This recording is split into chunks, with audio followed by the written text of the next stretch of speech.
Welcome to Fi Friday Feedback on the Fi Guys podcast, where we recap key takeaways from our most recent episode in order to help cement the information in your mind. We'll also be providing insights to burning questions from our community members in the viewer mailbag. Remember, the Fi Guys podcast is your trusted source for all things financial independence, and we're thrilled to have you here with us on this journey. So whether you're listening while commuting, at the gym, or just relaxing at home, we're here to provide you with the knowledge and inspiration you need to achieve your financial goals.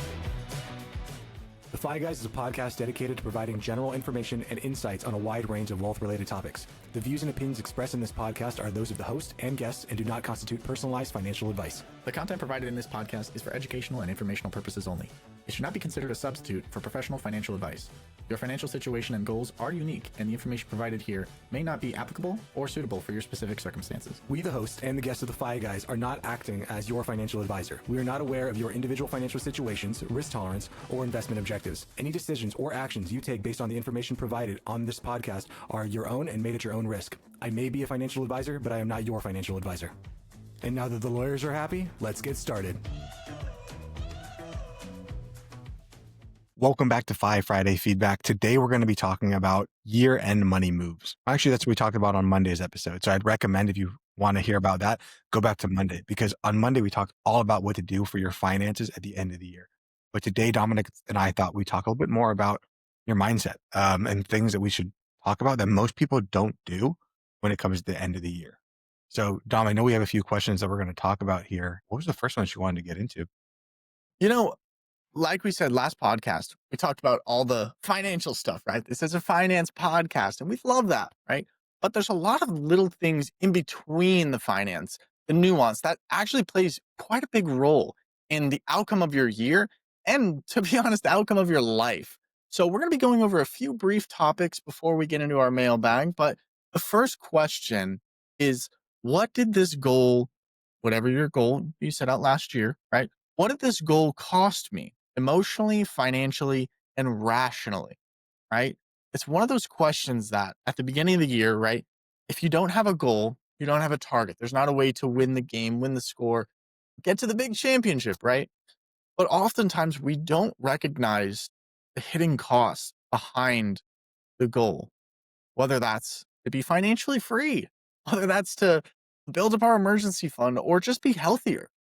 There's a quote that I absolutely love that's kind of been racking my mind recently as the new year comes in, but everything requires a sacrifice. Even heaven needs death, right? So what are you willing to give up, right? Chris always talks about how, you're willing to do whatever it takes, right? What are you willing to give up? And that's a much different question. And I'd love to kind of pick your brain on that a little bit, Chris.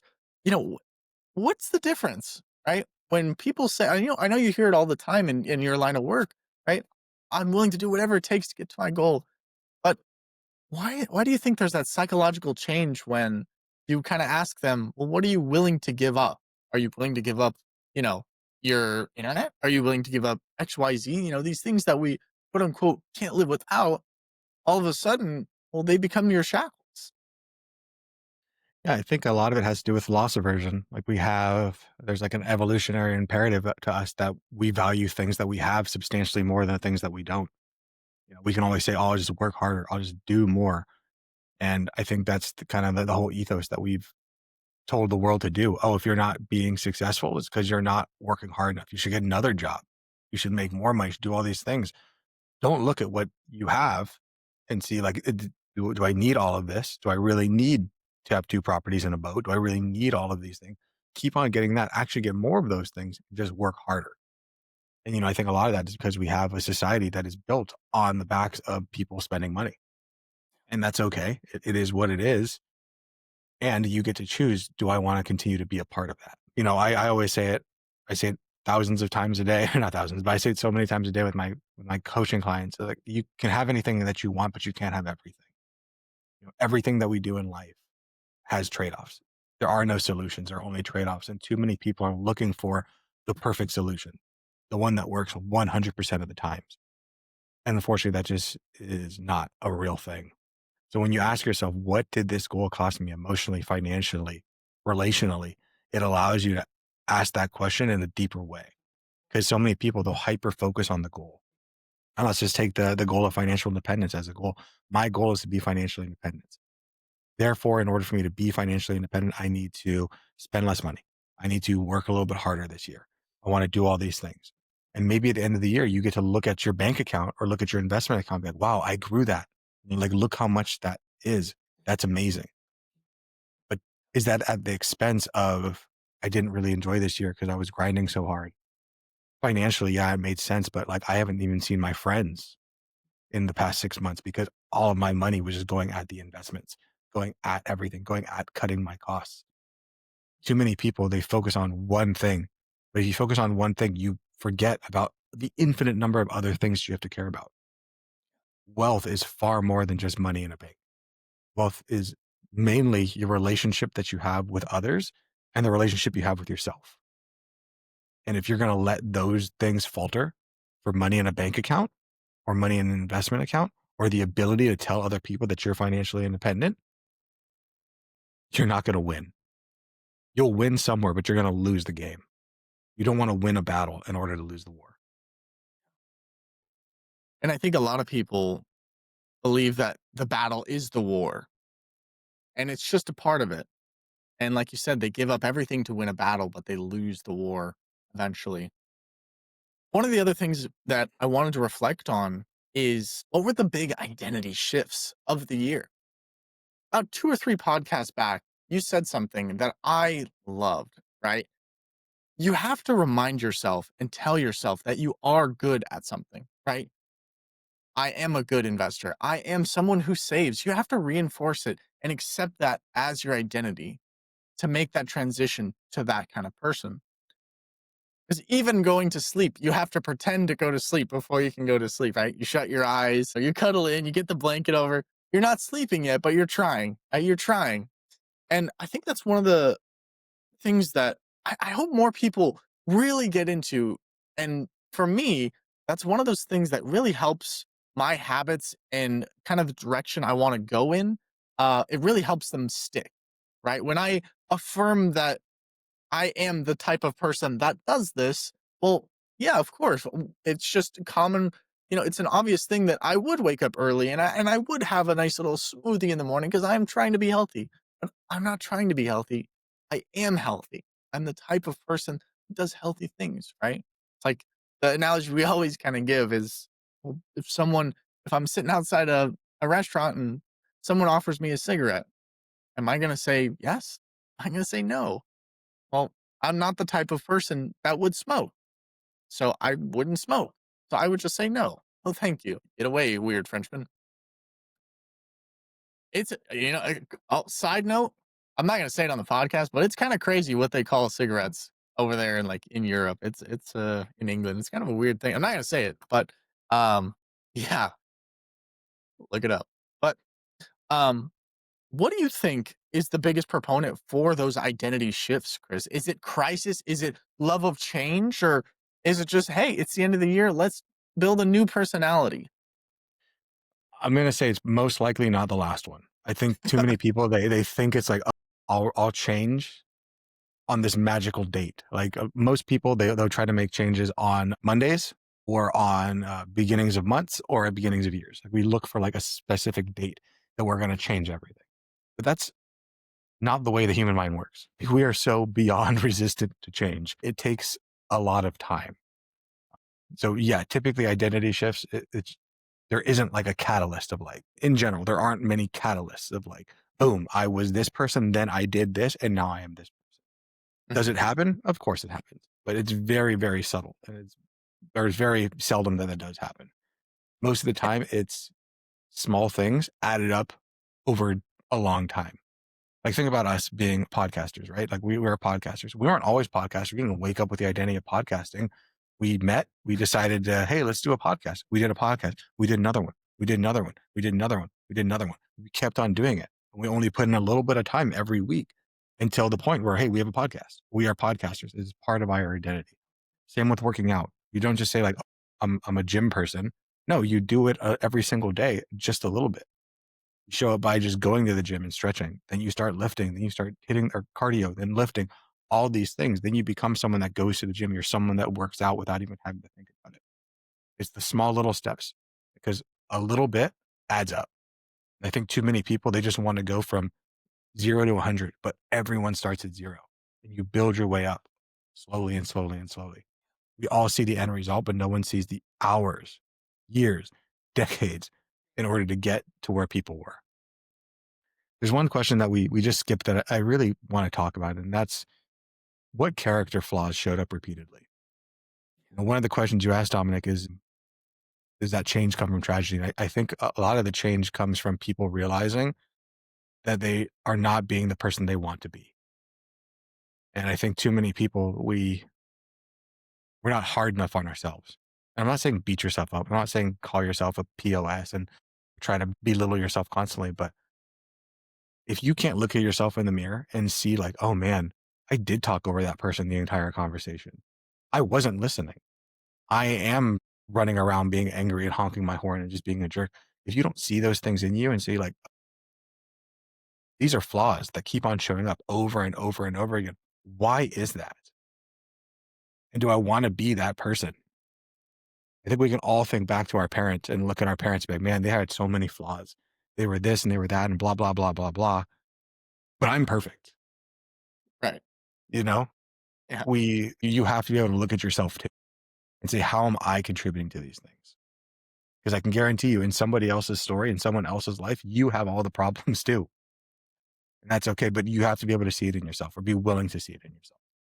I think that's caused the most amount of change for me in life is seeing the things that I don't like about myself and then being And, willing to know that you can change. and that's so hard for some people, right? How do you get to that might be the toughest question we've asked in a long time, but how do you get to a state where you can question yourself? Because so many people in today's society, like you said, are, I mean, they're just full of themselves. Oh, I'm sure I'm bad, but I'm not that bad. It's like it's oh he's so much worse. It's we're all pretty messed up. That level of awareness is tough to get, but once you get there, you can't go back. Yeah, I think the Stoics would call it your locus of control. I think too many people they're willing to blame everyone else. Oh, the world is the way it is because of this, this, this, and this. But at the end of the day, we don't control what happens, but we control how we react to it. So maybe you come to the conclusion that, yeah, that person's bad. Yeah, but I can't do anything about that person. What I can do is change myself. I can change the way I relate to it. And by that, change the world. We have such a big sphere of influence that we don't think about. Like just within our own families. If you're the best version of yourself, like that ripple over time can change the trajectory of the world. One family being better or because somebody was a better person. They didn't hurt somebody. I mean, just think about like how many people aren't here today because of someone's decision to take another life rather than to give forgiveness or to do all the, to give a little bit more, to try a little bit harder. These are all the type of things that if you reflect on what is it that I don't like about myself? What do I not like in other people? Do I have those same tendencies? Because I guarantee that you do. Most of the times we get frustrated with people, it's because they show us they are holding up a mirror to our own inadequacies. But rather than looking at ourselves and being like, oh, the reason I don't like that is because I don't like it in myself. We just blame the other person that they must be that way. Up next is what were the biggest friction points of your year? Maybe something that stood in the way of one of your goals. Maybe your goal was to become a healthier version of yourself, maybe physically, right? And one of the friction points is after work. That's when you do your grocery shopping, when you're tired and you're hungry and your defense mechanisms are a little bit lower than they would have been around noon. There's a really good book. I forget the name of it, Chris, on habits. Atomic What is habits? that? Atomic James Habits Clear? thing. Yes, that's the one. That one helped me a lot in my life. It honestly it could probably be summarized in like a few pages, right? It probably could be, you know, the task that you want to get better at, make easier. The task that you don't want to that you want to push away, make it harder, right?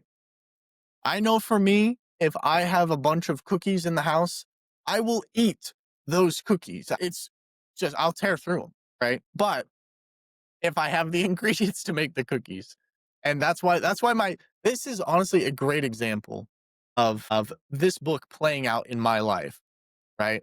Food is it's my guilty pleasure. It's honestly my kryptonite. It's my weakness. If you go in my pantry, if you go in my fridge, there is no food. There's only ingredients. And that is by design, right? That is by design. For me, one of the things that I'm working on in the new year is not straight up just eating my feelings and not just eating because I'm bored, right? And part of my strategy to fight that, one of the things is there's no food in the house, right? Now, granted, there's a lot of the, the fridge is full, the pantry is full. Don't get it twisted. Dom's not on hard times, right? But there's only ingredients. So if you want it, you're going to have to go through something and you're going to have to make it, right? So making things a little bit more difficult for me, which is good, right? Which is really good. And that's something that I really enjoyed and has helped me a lot. Chris, you got a Yeah, I thought? think that's really cool because I mean, the question was asked is what are your biggest friction points? But you added friction to yourself to not make bad decisions because the friction point of the larger goal was to be a healthier person. And you knew that if you had easy food that was frictionless, it would take you away from your goal. So you actually added friction to meet the goal, added friction to not eat easy things.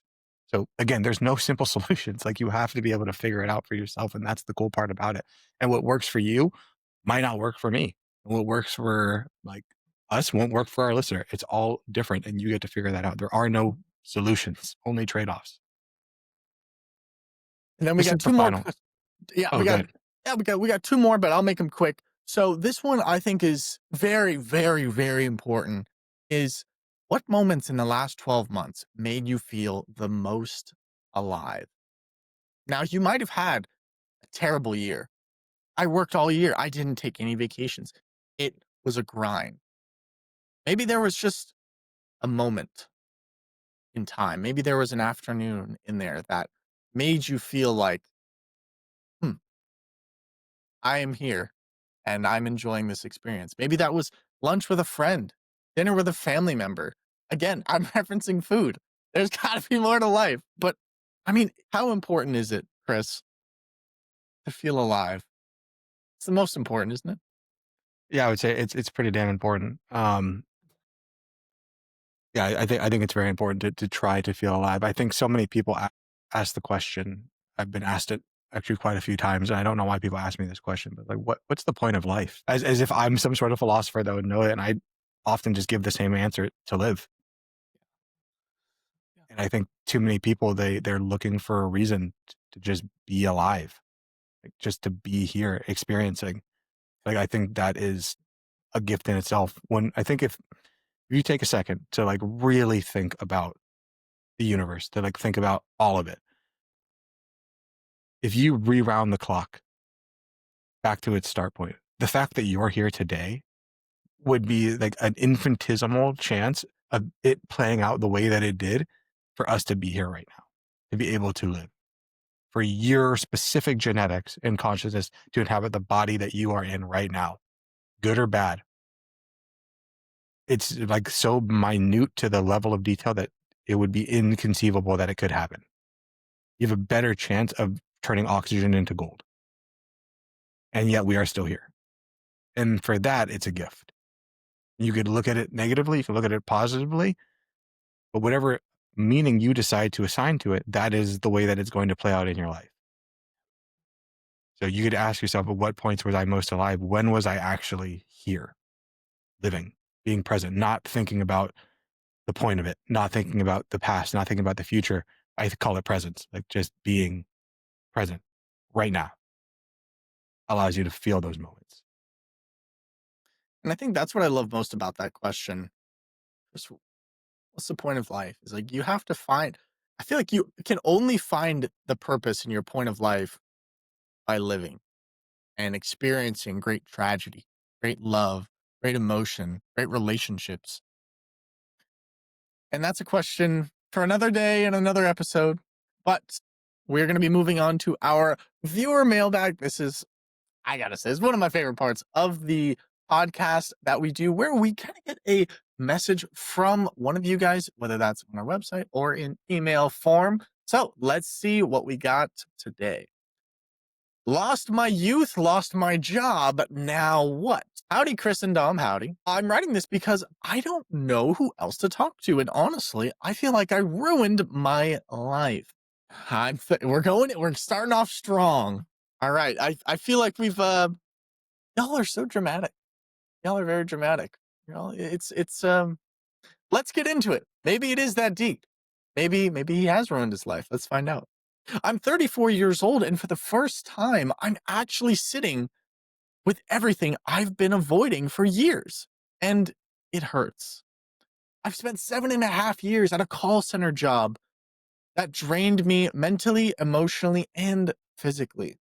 This was my first job out of college, and I have a bachelor's in business. And yet, I ended up in the same exact place where people who don't even have high school diplomas. I kept telling myself this is temporary. But 1 year turned into two and somehow became almost eight.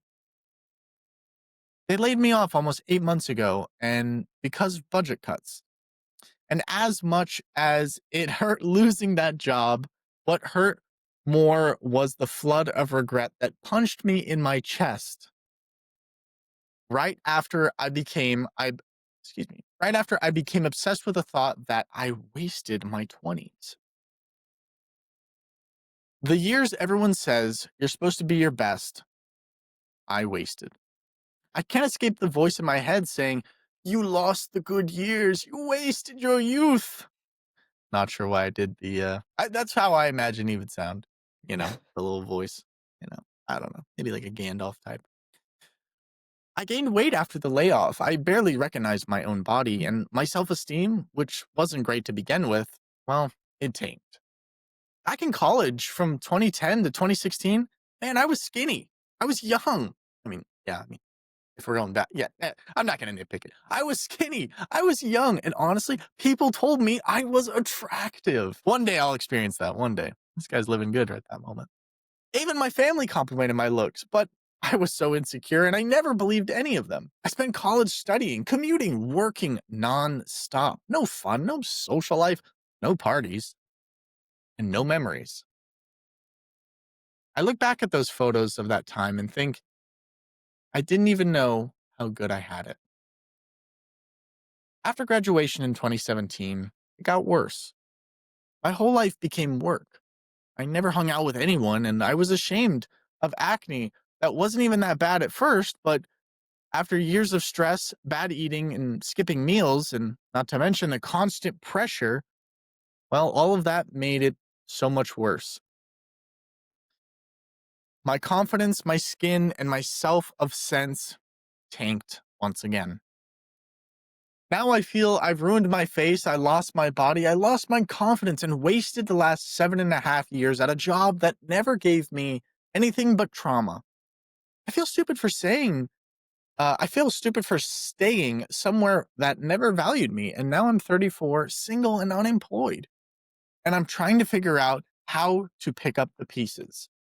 So, hi guys, how do I come back from this? How do I stop mourning the version of me that I never appreciated? And how do I stop feeling like it's too late to build a life I'm proud of? I'm tired of feeling like my best years slipped right through my fingers. And I'm writing to you because maybe, just maybe, hearing your perspective will help me find some hope again. From 7 years gone, how do I move on? Because I'm lost at 34. Or am I ready for more? Hmm. Wait, Lot that's a to lot. unpack there. Lot to unpack there. Where would you want to Interesting. start with that one? So with this one, I'm gonna start with can't eat an elephant. First of all, you can't eat an elephant starting out, but if you were to eat an elephant, you have to eat it one bite at a time. There's a lot of things to fix here, but I wouldn't try to fix everything all at once. You can't fix everything all at once, and that's totally okay. In fact, it's better that you can't fix it all at once because if you could, then you just be sad that it's like, oh wow, snap of the finger, could have fixed it all, right? But A lot of time, a lot of time in this, in your life still. And you keep saying, I missed the best years. It's like, no, no, no. The best years are still to come because you're aware and you're able and you have the want and the need to make these years the best years. I never believe that the best years are behind me. The best years are always in front of me. Front of me.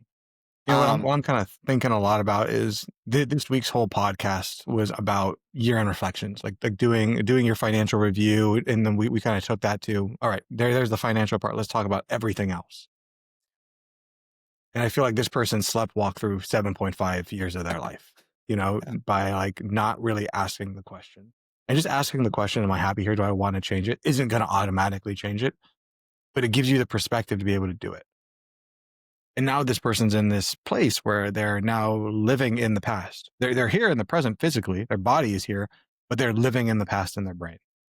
And they're also living in the future because they're anxious about what it's going to be like because they've already lost their past.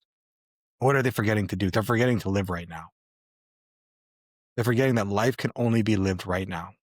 It's already been done in the past, and the future has not happened yet.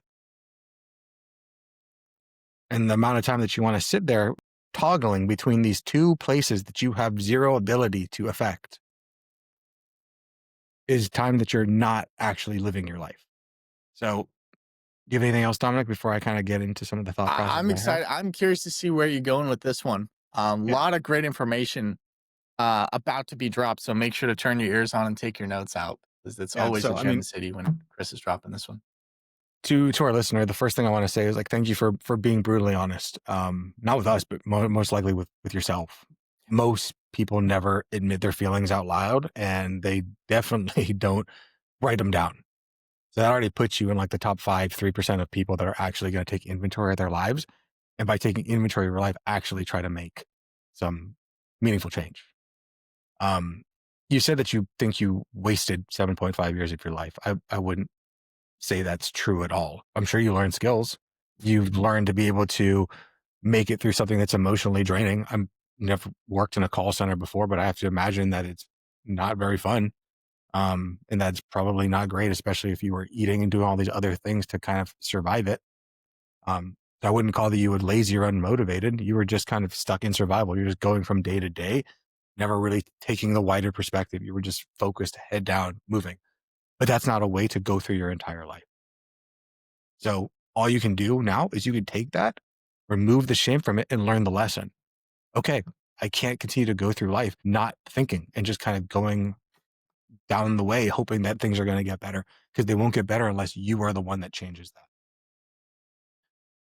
The fact that you're feeling regret, that's a sign that you're like waking up, that you know that something was wrong. And that doesn't mean that you're a failure. We all have regret in life. We all have things that we wish we would have done better. And rather than sitting in the past and being like, oh, I'm such a mess up, such a screw up for doing that, you get to now take that information, absorb it into yourself, and say, I'm not going to make those decisions again. Failure is the most data rich stream of information we have the ability to get. So when you find yourself starting to look back and you start feeling pain, it means you're finally ready to move forward differently rather than doing the exact same thing that you've been doing for the past 7.5 years that clearly isn't working. The discomfort you're feeling right now is actually evidence that you're waking up. And yeah, waking up, it hurts.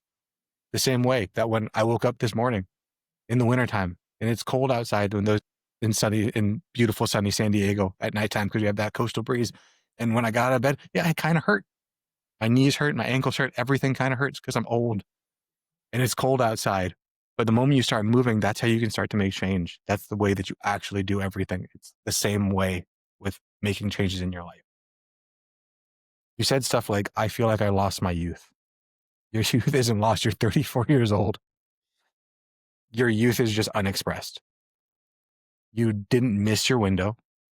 You missed maybe the environment, but plenty of people don't peak until their 30s or their 40s. I don't even think there really is a peak depending on how you want to see it.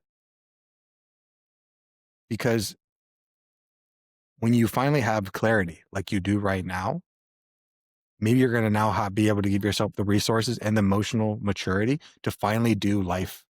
I'm going to put this in quote right, because there is no right way or wrong way. You comparing yourself to your past self, it's a fantasy. Like that's all you're doing. You're living in a fantasy world of, oh, things could have been better had all these things happened. Yet you could have also got hit by a bus and not be here. So let's take a wider perspective, because I think most people do this. They look back in their past and they said, if only I did this right and this and this and this, then everything will be better for me. But we don't know that. You only know the way that the world did happen, not the way that the world could have happened. A really good experiment that I tried once was I went in and I fed ChatGPT a bunch of stuff I remembered about myself when I was like 23 or 22. Like, hey, this person graduated college, blah, blah, blah, blah, blah. And then I asked it, where is this person going to be in 10 years? And then I was that age at that time. I think I did this like a year ago. And it was completely divergent from where I actually was. And then I had to do it again, like run it again. Completely different place, completely different place, completely different place. I think what you end up coming to the realization is so much of your life comes down to luck. And we all think that we control the destiny, but we don't. So much of it comes down to just these pure lucky moments, and life unfold the way that it is. And like, how lucky are you that you're still alive? Yeah, you might not be as healthy, but you have the ability to get that. Because I could see another reality where things ended up in a very worse situation. You need to remember that being skinny and young, you have the ability to still do those things. You said you hated your skin, that you feel unattractive, that you're stressed the whole time. You weren't living then, and you're not going to be living now until you stop romanticizing what could have been and just start being with what is. The weight gain, the acne, the insecurity, all that stuff, they're not problems, they're symptoms that your body was showing you that there was years of stress, overwork, self-criticism, lack of rest, most likely. And none of that is permanent. Your biology responds pretty quickly if you get your habits and your environments right. And right now you're waking up to realize that I need to start changing.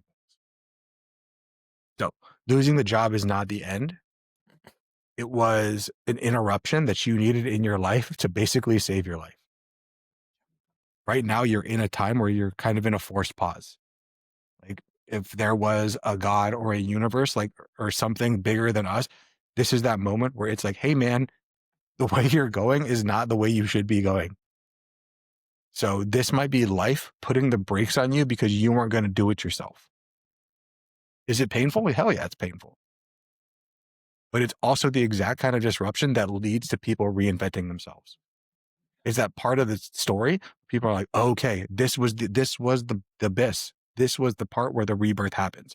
And that place, that deep down, terrible, terrible place. Go ahead and Google Joseph Campbell's story arc. You're down in the abyss. You're in that part that sucks. This is how you assign. This is how you become a stronger person, by realizing there was a problem and fixing it. You didn't ruin your face. You didn't ruin your body. You didn't ruin your life. You were just out of alignment. And your physical self was responding to the emotional exhaustion.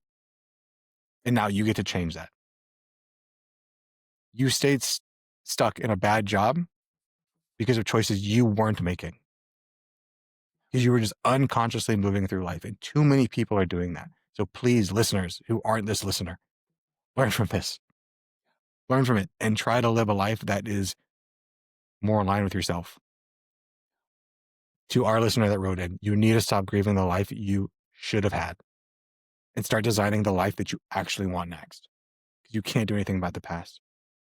Everything you wished your 20s were, you can build right now. Right now with intention, right now with maturity, right now with self-respect. Your 20s are for experiences. Your 30s are for understanding. Your 40s are for mastery. Right now, you get to that point where you're understanding yourself. And sometimes understanding yourself hurts. The hardest things we can do is to know yourself. You are at the perfect age for a comeback. Your first comeback, because you're probably going to do it a few times. At 34, you still have your youth. You have maybe more time, more experience, more awareness. And that's a dream combination. So you're not behind at all. You're actually at the starting line to better understand your mindset than you ever have.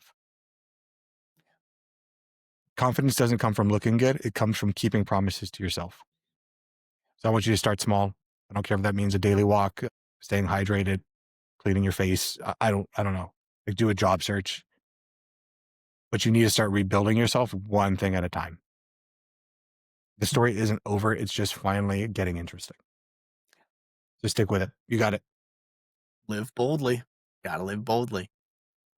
Well, I hope that that was helpful, not just to you, listener, but to all of our listeners.